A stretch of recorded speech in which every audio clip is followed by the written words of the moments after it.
Hello and welcome to LM tutorials बच्चों। आज हम magnetic effect of electric current के अंदर इलेक्ट्रिक जनरेटर और डोमेस्टिक इलेक्ट्रिक सर्किट पढ़ने वाले हैं। बेसिकली इलेक्ट्रिक जनरेटर आपने काफ़ी बार अपने घरों में देखा होगा कि हमारे जनरेटर लगे रहते हैं।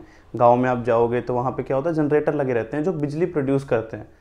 तो वहाँ पे इलेक्ट्रिसिटी प्रोड्यूस कैसे हो रही है, आज हम उसके बारे में पढ़ेंगे। ये हमारा उसी का डायग्राम है बच्चे। और हम ये पढ़ेंगे कि जो हमारा डोमेस्टिक इलेक्ट्रिक सर्किट, मतलब जो हमारे घरों के अंदर वायरिंग होती है, जब हमारे घर बनते हैं तो उसके अंदर जो वायरिंग होती है वो वायरिंग का कनेक्शन कैसा होता है, किस किस तरीके से होता है, कैसे कैसे वायर होते हैं, वो वायर किस किस काम के होते हैं, कैसे कनेक्टेड होते हैं, तो वो सारी चीज़ें आज हम इस टॉपिक में पढ़ेंगे। चलो स्टार्ट करते हैं हम इलेक्ट्रिक जनरेटर से। बच्चे, इलेक्ट्रिक जनरेटर एक वो डिवाइस है जो हमारा मैकेनिकल एनर्जी को इलेक्ट्रिक एनर्जी में कन्वर्ट कर रहा है।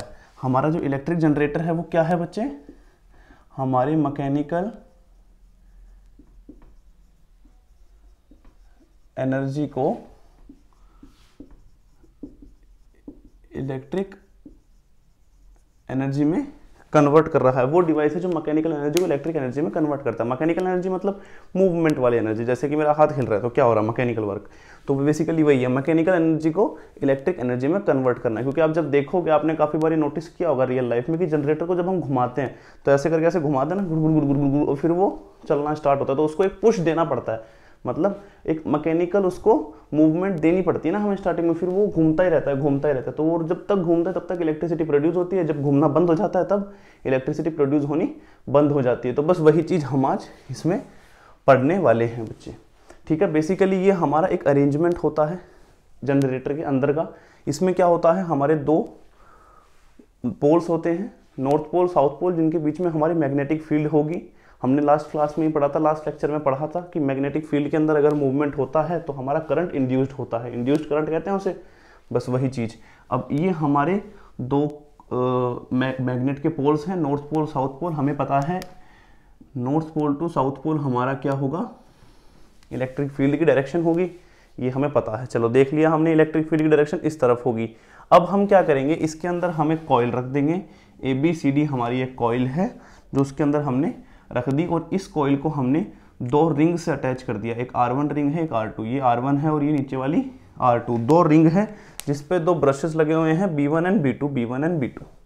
अब बेसिकली इसमें क्या है, और यहाँ से हमने R1 के साथ गैल्वेनोमीटर जोड़ दिया, R2 के साथ हमारा सर्किट हो गया पूरा। अब हमने लास्ट क्लास में ये पढ़ा था कि जब मैग्नेटिक फील्ड के अंदर कोई भी मूवमेंट होगी तो करंट इंड्यूस्ड होगा। तो जब हम इसको घुमाएंगे तो ये जो हमारा एक्सेल होता है, क्या होता है, एक्सेल। इस एक्सेल के ऊपर यहाँ पे एक रोटेटरी बार होता है बच्चे। उसको पकड़ के जब हम ऐसे घुमाते हैं तो जब इसका एक राउंड मारेंगे, कैसे, क्लॉकवाइज, कैसे, क्लॉकवाइज, तो जो हमारा AB है, जो हमारा AB है, AB पे जो फोर्स लगेगा, AB का जो मूवमेंट होगा वो किस तरफ होगा बच्चे, अपवर्ड। किस तरफ होगा, अपवर्ड। और जो हमारा CD है उसका मूवमेंट किस तरफ होगा बताइए, डाउनवर्ड। उसका मूवमेंट किस तरफ होगा, डाउनवर्ड। जो हमारा AP है, जब हम उसको ऐसे क्लॉकवाइज घुमाएंगे तो AB जो है, AB ऊपर की तरफ भागेगा और CD नीचे की तरफ। तो अब हमने जैसा कि पीछे फ्लेमिंग्स राइट हैंड रूल में पढ़ा था, हम करंट की डायरेक्शन निकाल सकते हैं कि भाई करंट किस तरफ इंड्यूस होगा। जब हमें पता है कि मैग्नेटिक फील्ड किस तरफ है, करंट किस तरफ दौड़ेगा, अगर मूवमेंट पता है तो। अब हमें पता है मूवमेंट ऊपर की तरफ हो रही है, MFC, यही था, movement field current, movement field current, MFC। Movement किस तरफ हो रही है, ऊपर की तरफ, ऊपर की तरफ है कि नहीं। फील्ड किस तरफ लग रही है, इस तरफ। देखो जरा, मूवमेंट ऊपर की तरफ, फील्ड इस तरफ, तो करंट कैसे जाएगा, A to B। कैसे जाएगा बच्चे, A to B करंट दौड़ेगा इसमें। और C to D की बात करें, इसमें मूवमेंट किस तरफ हो रही है बताओ, नीचे की तरफ हो रही है ना, डाउनवर्ड। क्योंकि जब ऐसे घूमेगा 3D, इसको थोड़ा प्रैक्टिकली 3D सोचो। अगर ये हमारी कॉइल होती ABCD, तो अगर AB ऊपर गया, ये देखो, तो CD कहाँ जा रहा है, नीचे जा रहा है कि नहीं जा रहा, ऐसे घूम रहा है ना। तो AB की मूवमेंट ऊपर की तरफ, CD की मूवमेंट नीचे की तरफ। तो बस यही चीज़ है, CD की मूवमेंट नीचे की तरफ, मतलब अंगूठा हमारा किस तरफ होगा, नीचे की तरफ। फील्ड हमारी किस तरफ होगी, इस तरफ है। तो करंट कैसे जाएगा बच्चे, C to D। कैसे जाएगा, C to D। तो अब हमारा ऑब्वियस सी बात है, करंट यहाँ से आएगा और यहाँ जाएगा। बेसिकली जब हमने जब हमने इसको घुमाया तो इसके अंदर करंट इंड्यूस हुआ, जिसकी मूवमेंट जो फर्स्ट केस उसमें क्या थी, B2 to B1, correct. External circuit में देखिए मैं किसकी बात कर रहा हूं, ये एक्सटर्नल सर्किट की, किसकी, एक्सटर्नल सर्किट की बच्चे। B2 टू B1 हुआ कि नहीं हुआ, B2 टू B1। अच्छा अब क्या होगा देखो, जब हमारा ये घूम के इधर जो CD है वो AB की जगह आ जाएगा, जो CD है वो AB की जगह आ जाएगा, तब देखो जरा CD की मूवमेंट जो है वो ऊपर की तरफ होगी, है कि नहीं, है कि नहीं भाई। देखो ध्यान से, मान लो ये जो वायरिंग वाला एरिया है ये AB है और ये CD है, तो जब AB एक बार ऊपर गया CD नीचे गया, अब CD ऊपर जाएगा ना और AB नीचे की तरफ जाएगा, तो इनकी क्या हो जाएगी, डायरेक्शन चेंज होगी कि नहीं होगी भाई। यहाँ पे D की जगह A आ जाएगा, A की जगह D आ जाएगा, C की जगह B आ जाएगा, B की जगह C, जब इनकी हाफ साइकिल पूरी होगी, होगी कि नहीं होगी, जब इनकी हाफ साइकिल पूरी होगी, मतलब वो यहाँ से उठ के यहाँ आ जाएगा और वो नीचे से घूम के यहाँ आ जाएगा। अब जो है CD में जरा देखो करंट बदला कि नहीं बदला, क्योंकि CD की मूवमेंट अब अपवर्ड्स होगी ना, तो करंट इसमें ऊपर की तरफ जाएगा, पहले नीचे की तरफ आ रहा था। अब क्या हुआ, अब क्या हुआ ध्यान से देखो, और जो हमारा CD है वो कौन से ब्रश से कनेक्ट था, B2 से था ना, तो ये B1 हो जाएगा और B2 इधर आ जाएगा, B1 उधर चला जाएगा क्योंकि AB के साथ कनेक्टेड था, और ये B2 इस तरफ आ जाएगा बेसिकली, ठीक है। तो अब देखो क्या होगा, अब जरा बताओ क्या होगा। अब एक्सटर्नल सर्किट में करंट की डायरेक्शन क्या हुई इस केस में, B1 टू B2 क्या हुई, B1 टू B2 हुई कि नहीं हुई। तो ध्यान से अगर आप देखो तो करंट की डायरेक्शन चेंज हो रही है, करंट की पोलैरिटी चेंज हो रही है। तो बेसिकली ये कौन सा करंट इंड्यूस्ड हो रहा है, हमारा AC करंट इंड्यूस्ड हो रहा है बच्चे, AC अल्टरनेटिव करंट कहते हैं इसको, alternate current, basically alternate current कहते हैं। और एक दूसरा करंट जो होता है वो DC होता है, उसको कहते हैं डायरेक्ट करंट,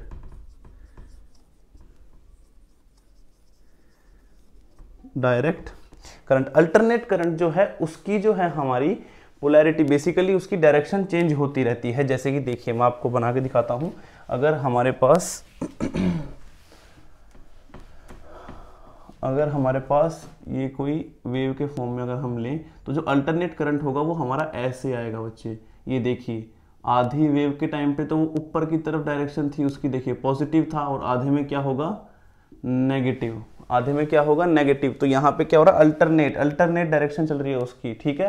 तो ये क्या हुआ, अल्टरनेट करंट हुआ। डायरेक्ट करंट मतलब कोई नहीं, सीधा, बिल्कुल सीधा, ठीक है, वो हमारा डायरेक्ट करंट होता है। तो काफी बार एग्जाम में ये पूछता है कि भाई अगर हमें डायरेक्ट करंट चाहिए, अगर हमें डायरेक्ट करंट चाहिए तो हम क्या करें। तो डायरेक्ट करंट जब चाहिए होगा हमें, तो हम दो रिंग्स की जगह स्प्लिट रिंग का यूज करेंगे, कम्यूटेटर, जिसको क्या कहते हैं, कम्यूटेटर, स्प्लिट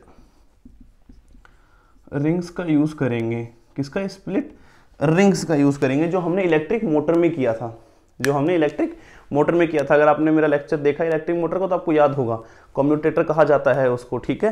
वो हम यहाँ पे यूज करेंगे, दो रिंग्स की जगह बजाय एक रिंग यूज करेंगे, तब हमारा जो है DC करंट आएगा। उसमें फिर जो डायरेक्शन है B2 to B1, B1 to B2 वो चेंज नहीं होगी, वो जो एक थी वही रहेगी पूरे टाइम, ठीक है बच्चे। तो यहाँ पे हमारा साफ साफ दिख रहा है कि हमने मैकेनिकल एनर्जीज पे लगाई और फिर हमारा इलेक्ट्रिकल एनर्जी में कन्वर्ट हुई और हमारा इंड्यूस्ड करंट निकला। तो ये हमारी सिंपल शॉर्ट वर्किंग थी इलेक्ट्रिक जनरेटर की बच्चे। आई होप आपको समझ में आ गया होगा ये। कोई भी अगर आपको डाउट आता है ना, आप कमेंट बॉक्स में कर दीजिए बच्चे, ठीक है।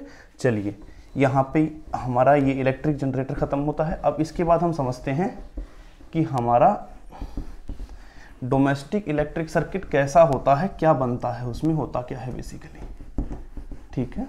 चलिए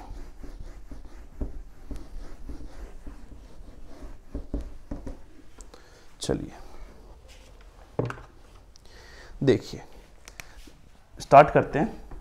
हमारे दो वायर होते हैं बच्चे, आप अच्छा एक चीज़ पहले बात कर लेते हैं। हमारे 3 वायर होते हैं बेसिकली घर में, 3 वायर होते हैं। मैं अलग अलग मार्कर से बना देता हूँ।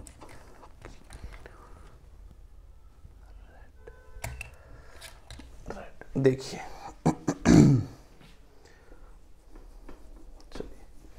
ठीक है। एक तो ग्रीन वायर होता है एक ब्लैक वायर होता है और एक हमारा रेड वायर होता है। जब भी आपने कभी ना कभी तो अपने घर का सर्किट हमेशा तार वगैरह कोई ना कोई स्विच लगाने के लिए भी अगर कहीं देखा है तो आपने पक्का ये चीज़ नोटिस करी होगी कि हमारे 3 वायर होते हैं। जो हमारा ग्रीन वाला होता है उसको हम कहते हैं अर्थ वायर। उसको क्या कहते हैं? Earth wire. ठीक है, हमारा क्या होता है? ग्रीन वायर क्या होता है? अर्थ वायर होता है बच्चे। रेड वायर क्या होता है? Live wire. क्या होता है? Live wire. बेसिकली इसके अंदर ही हमारा करंट आता है। और ब्लैक वाला हमारा नेगेटिव वायर, जो हम जिससे करंट जा रहा है बेसिकली। ठीक है, चलो, तो ये हमारे पास 3 वायर होते हैं बच्चे। ये अर्थ वायर का काम ये होता है कि ये किसी भी अप्लायंसेस में अगर कहीं पे भी हमारा जो करंट है वो लीक हो रहा है, कहीं पे भी करंट लीक हो रहा है, तो वो हमें करंट महसूस ना हो, इसलिए वो जो है वहाँ से अर्थिंग दे देता है। बेसिकली जाके सीधा का सीधा हमारे अर्थ से कनेक्टेड होता है, ये हमारे नीचे धरती पे कनेक्ट होता है। जो अगर कोई भी लीकेज होता है वो करंट को अर्थ में भेज देता है, उसकी वजह से हमें शॉक महसूस नहीं होता। तो इसलिए हमारा अर्थ वायर यूज़ होता है। लाइव वायर से हमारा करंट आता है और ये जो ब्लैक वायर है हमारे इससे करंट जाता है। तो सबसे पहले जो हमारे घर में लगा हुआ होता है वो होता है फ्यूज बॉक्स। क्या लगा हुआ होता है बच्चे? Fuse box. फ्यूज बॉक्स जिसके अंदर हमारी एमसीबी हो गई है कि नहीं, एमसीबी वगैरह या फिर जो भी फ्यूज लगा हुआ है वो सारे होते हैं। यहाँ पे हमारा फ्यूज बॉक्स होता है, ये देखिए।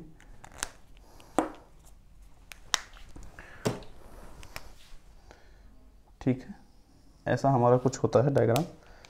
यहाँ पे बीच में हमारा इसके फ्यूज़ लगा हुआ होगा। यहाँ पे जो हमारा फ्यूज़ होगा बेसिकली कि अगर वोल्टेज अगर हमारे ज़्यादा है, करंट सप्लाई ज़्यादा आ रही है, तो यहाँ से वो वायर जो मेल्ट हो जाएगा या फिर एमसीबी ट्रिप हो जाती है, तो वो सारी चीज़ें हमारी यहाँ पे होती हैं। उसके बाद में हमारा लगा हुआ होता है बच्चे मीटर।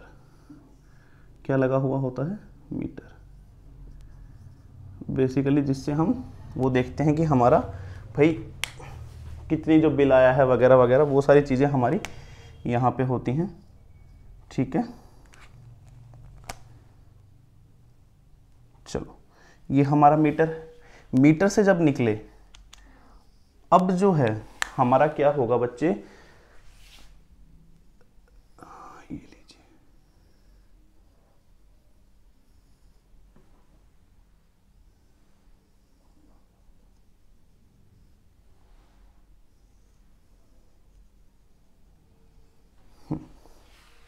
ये होता है बेसिकली। ठीक है, इसको मिटा लीजिए, यहाँ तक तो ब्लैक ही आता है।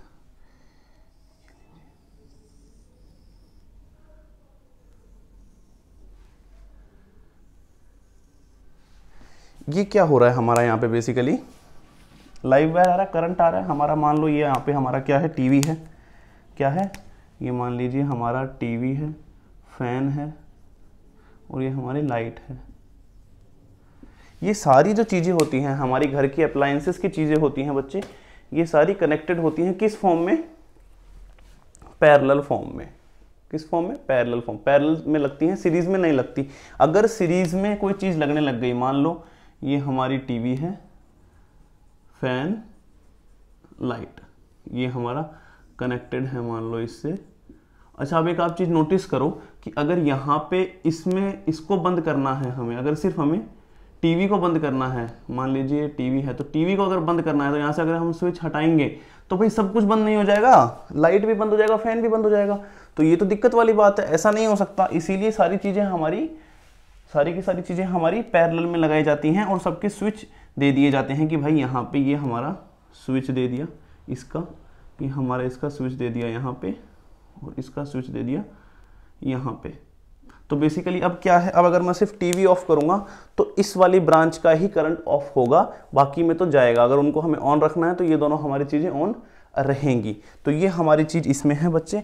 और हमारा जो लाइव वायर है ना, हमारा जो लाइव वायर है वो यहाँ इससे कनेक्टेड होता है सबसे, इनके जो स्विचेस होते हैं उनसे कनेक्टेड होता है, इनके जो स्विचेस होते हैं उनसे कनेक्टेड होता है। आपने काफ़ी बार चीज़ भी देखी होगी, घर पे सॉकेट भी होता है हमारा, उसमें से 3 गोले होते हैं बच्चे, उसमें हमारे 3 गोले होते हैं कि नहीं होते?